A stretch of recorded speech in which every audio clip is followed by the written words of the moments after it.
It was a Thursday night, calm, quiet, and perfect for what I was about to do.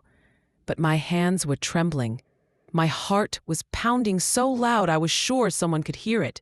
I had planned this for weeks, yet now that the moment was here, fear nearly froze me in place. As I stepped outside, a soft breeze brushed against my dress, making the fabric ripple like a secret whisper in the night. I hurried to my car, gripping the hem tight, and sat there for what felt like forever, just breathing, thinking, and trying to convince myself to go through with it. Finally, I turned the key. The engine hummed quietly, and I drove through the sleeping streets of my small town. No cars, no people, no judgmental eyes. Just me, the road, and the freedom I'd been craving. 40 minutes later, I was back home, trembling but proud. I had done it, my first night out. I slipped inside, locked the door, and leaned against it, shaking with relief and a strange, soaring joy. I changed quickly, tucked the dress and makeup away in a box under my bed, and washed my face. When my parents came home, I was already in bed, pretending to be asleep, but inside, I was wide awake, replaying every second. The next morning, as I helped Mom wash the dishes, she gave me a knowing smile. "Did you enjoy your night drive?" she asked casually. I froze. Yeah, it was nice," I stammered. She nodded. "That's good. By the way, I should probably wash those clothes you keep under your bed. I'm sure they could use some fresh air." My heart dropped. She knew. Before I could say a word, she calmly walked to my room, pulled out the box, and placed it on the kitchen table. Piece by piece, she lifted out my little collection. The dress, the heels, the wig, examining each one with a soft sigh. "These don't suit you at all," she said, half amused, half disappointed. "If you're going to express yourself, you might as well do it properly." I blinked, not sure if I was in trouble or dreaming. "Get dressed," she said firmly. "We're going shopping." And that was it. No yelling, no lectures, just a mother on a mission. In the car, she told me she and Dad had suspected for years. They'd seen me that night. They'd followed me just to make sure I was safe. I wanted to melt into the seat, but she simply smiled and said, "We love you. We just want you to do this right." At the mall, she guided me through the women's section as if this were the most natural thing in the world. We picked out clothes that actually fit, shoes that didn't hurt, and even a little jewelry. At one point, she measured me with a tape and jotted everything down neatly in her notebook. When we got home, she said, "If you're going to do this, you'll need to learn everything, from skincare to makeup." That afternoon, my life changed again. Mom helped me through every step. Learning to apply foundation, how to blend colors, how to carry myself with confidence. She showed me how to style my hair, how to stand, even how to smile naturally without hiding. And when I looked in the mirror, I didn't see fear anymore. I saw possibility. She placed her old necklace around my neck, a small silver pendant, and said, "Now you look like you." Tears filled my eyes. For the first time, I felt seen. That night, as I sat at my desk, I realized something. This wasn't just about clothes. It was about acceptance, hers and my own. When I woke up the next morning, sunlight was spilling through the curtains, soft, golden, and warm. For the first time in my life, I didn't dread what the day would bring. Mom had already left a note on my dresser. It read, "Get ready, we have a lot to learn today." I smiled, nervous but excited. After breakfast, she met me in her room with 2 mugs of coffee and a calm look in her eyes. "Today," she said, "you're going to see what it feels like to be yourself in the world, not just behind closed doors." I froze. "You mean go out like this?" She nodded, sipping her coffee as if it was no big deal. "Yes, sweetheart, it's time." I must have gone pale because she laughed softly. "Don't worry, we'll start small." She handed me a simple outfit, a soft blue blouse, a light skirt, and a pair of flats. "Nothing too flashy," she said, "just comfortable." We spent nearly an hour getting ready. I was slower this time, but Mom was patient. She showed me how to blend eyeshadow gently, how to fix uneven eyeliner, and how to stand without fidgeting. "You see," she said, stepping back, "confidence isn't about pretending. It's about being okay with who you are." When I looked in the mirror, I saw someone new, familiar yet different, someone who looked free.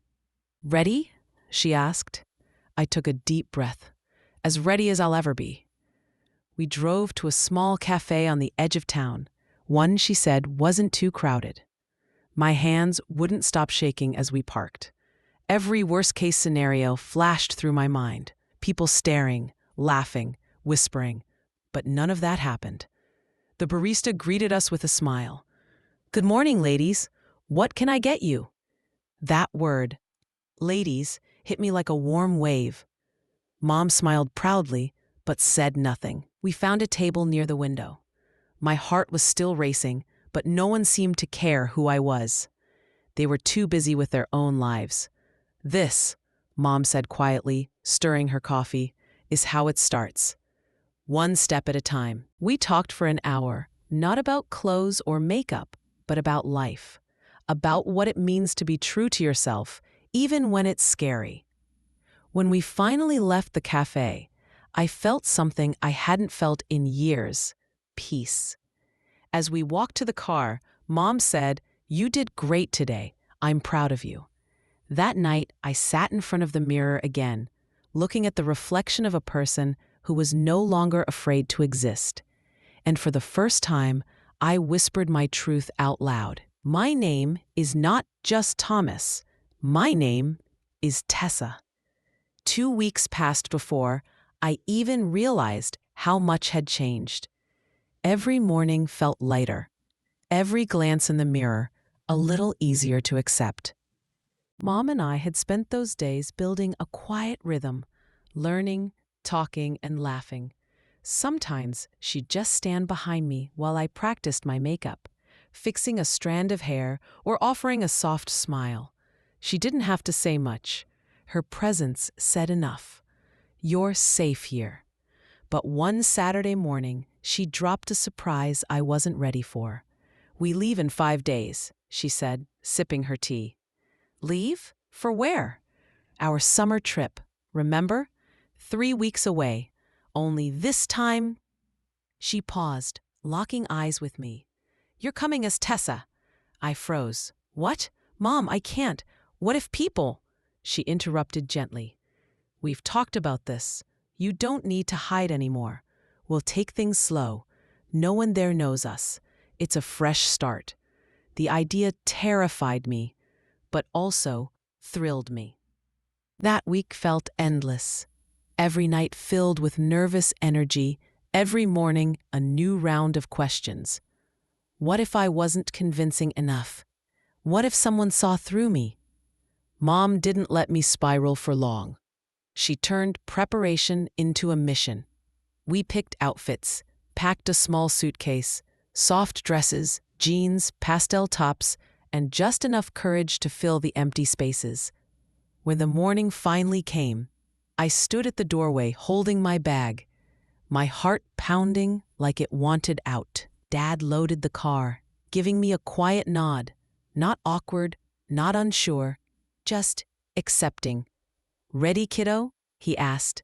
I smiled nervously. "Yeah, I think so."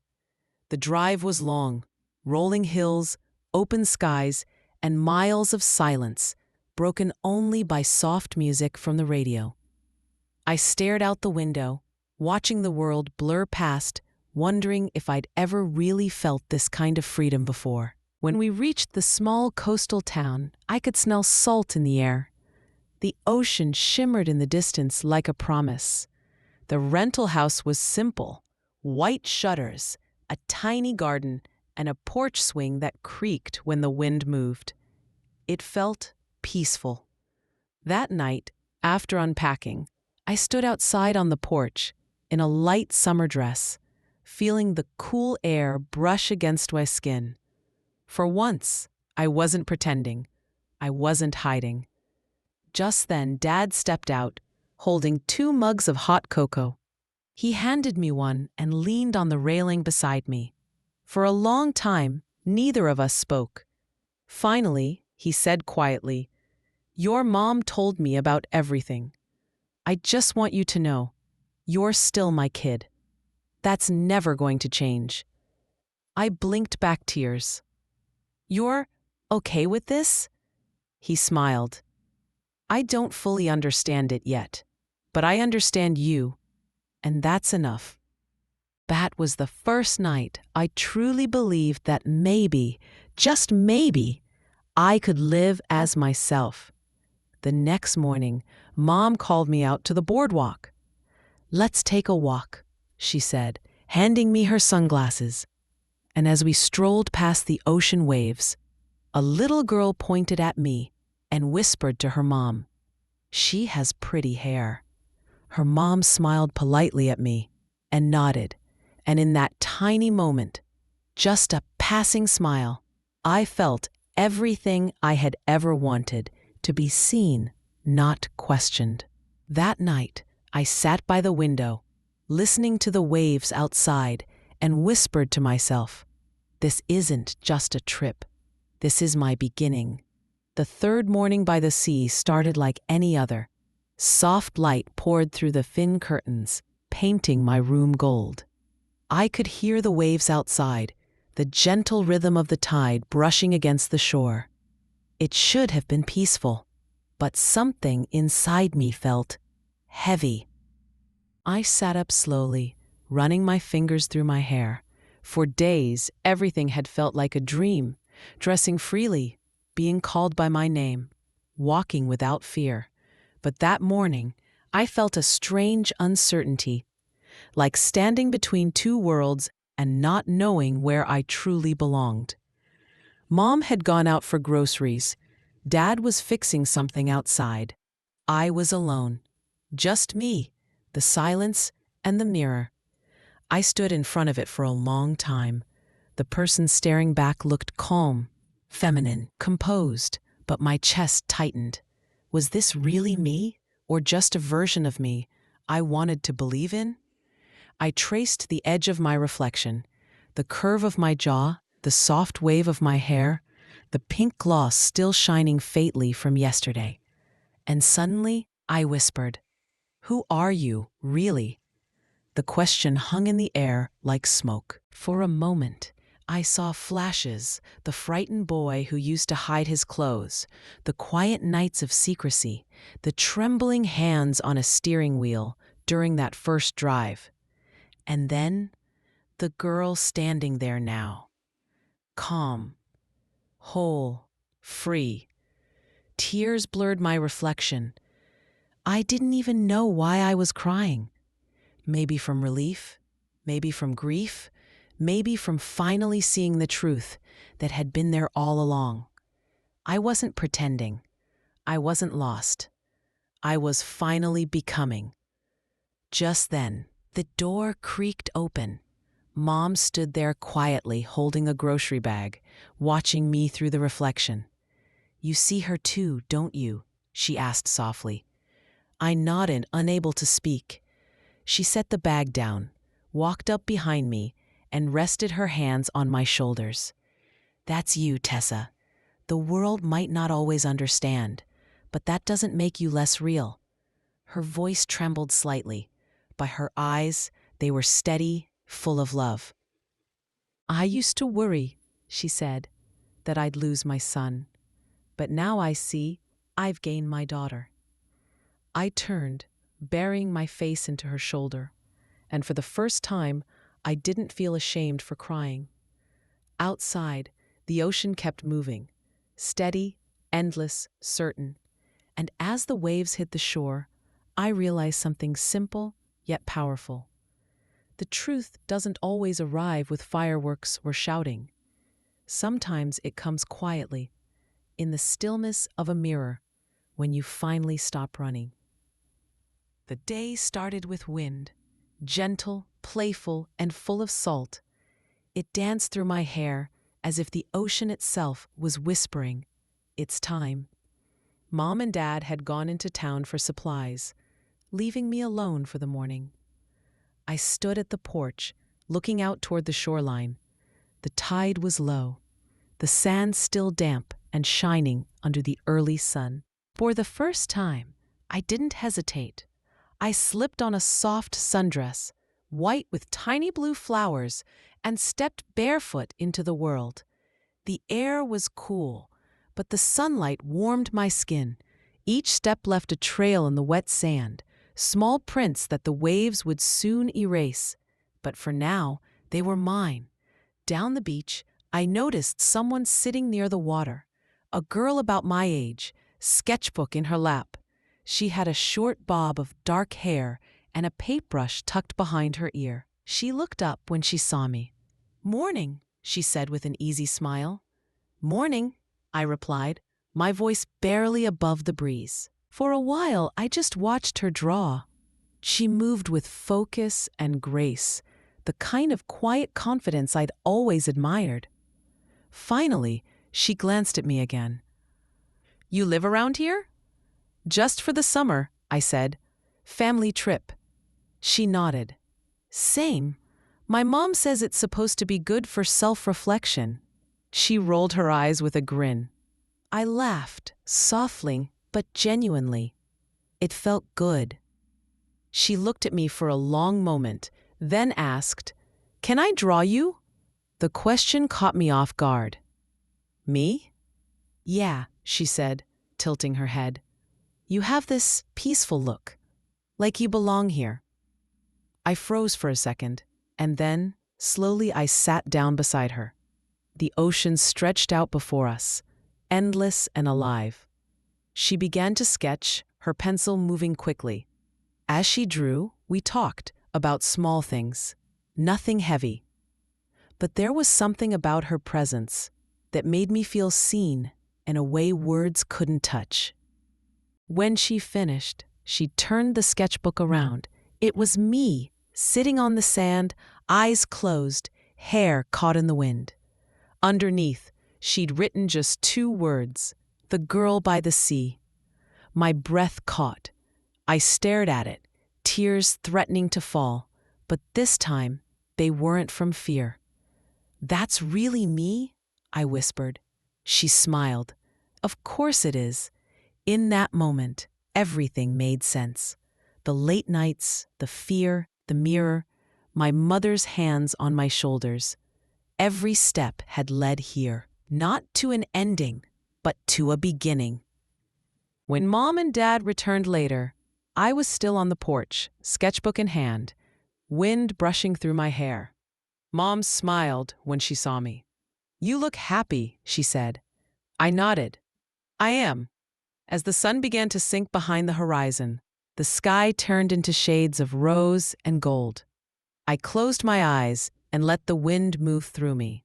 Light, free, infinite. Because for the first time, I wasn't hiding, pretending, or wishing. I was living. And the world, soft, wide, and endless, whispered back, "Welcome home, Tessa." Thank you for joining Tessa's journey. If her story touched your heart, hit like, comment your favorite moment, and subscribe for new stories every week. Stories about courage, identity, and the quiet strength of being yourself.